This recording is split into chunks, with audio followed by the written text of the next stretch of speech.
The September Consumer Price Index, which is a key gauge of inflation, and 2026 cost of living adjustment for Social Security benefits will be released this morning at 8:30. That's an hour from now.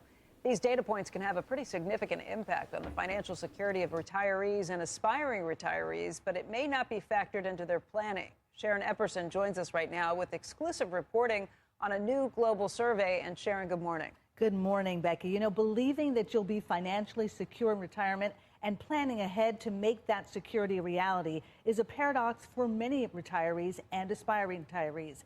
And not only in the United States. More than 4 out of 5, or over 80% of mass affluent adults in the U.S., Brazil, Mexico, and Japan say they're confident they'll be able to cover essential costs in retirement. So this looks like a confidence chart, right? So the problem with getting people's opinion on what they expect, people are overconfident. So if you look at it, 89%, 90, 88, 82, right? We just saw the last video where they said that a majority of Americans are not, and this is America here, but a majority of Americans have only saved about $200,000 when that won't even meet 1/3 of what's required in the cheapest state, which is Oklahoma, to meet some of your basic needs. And we kind of addressed in the last video too. It's like, okay, well, are you telling me that the average American is not going to be able to retire? No, they're just going to have to live on less. They're going to have to depend on government assistance, or they're going to have to lean on family. That's what a lot of people do too. So they're going to just have to use other resources, which they necessarily don't have to, but their primary source should have been them saving.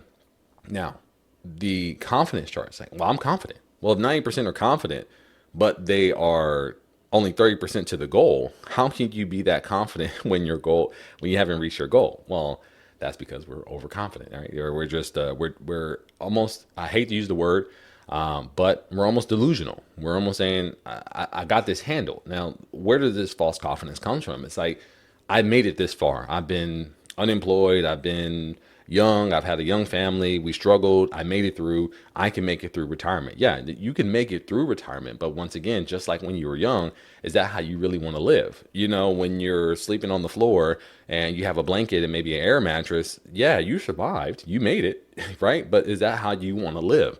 And if you don't save for retirement, you will see yourself struggling the same way, trying to make it. But unfortunately, unlike when you're young, you're 20 and you're growing, and you're increasing your income, retirement's the opposite. You're decreasing your income, or either you're decreasing your purchasing power. So there's not going to be kind of like this saving grace where you just get bigger and stronger and faster and more knowledgeable.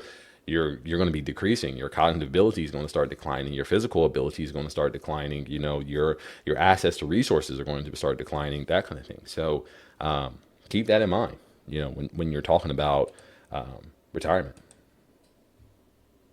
or even confidence in retirement. These are findings from Prudential's first Global Retirement Pulse survey of more than 4,000 adults aged 30 and over with over $100,000 in investable assets, or the equivalent in those countries. Now, although they're optimistic about their retirement, that confidence hasn't necessarily come from planning ahead for factors they may impact their finances, like inflation.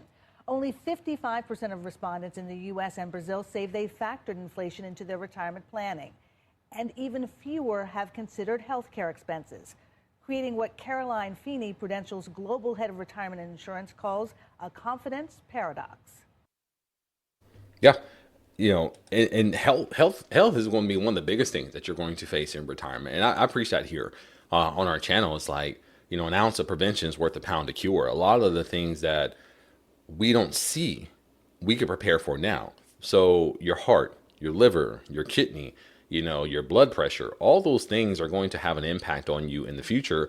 And if you could do everything that you can now, you know, whether it's stop drinking, whether it's to stop smoking, or whatever it may be, to prolong the utility of your bodily functions, because you only have one body, right? You may be able to get a transplant in the future, they may be able to heal you, whatever they think that may be happening.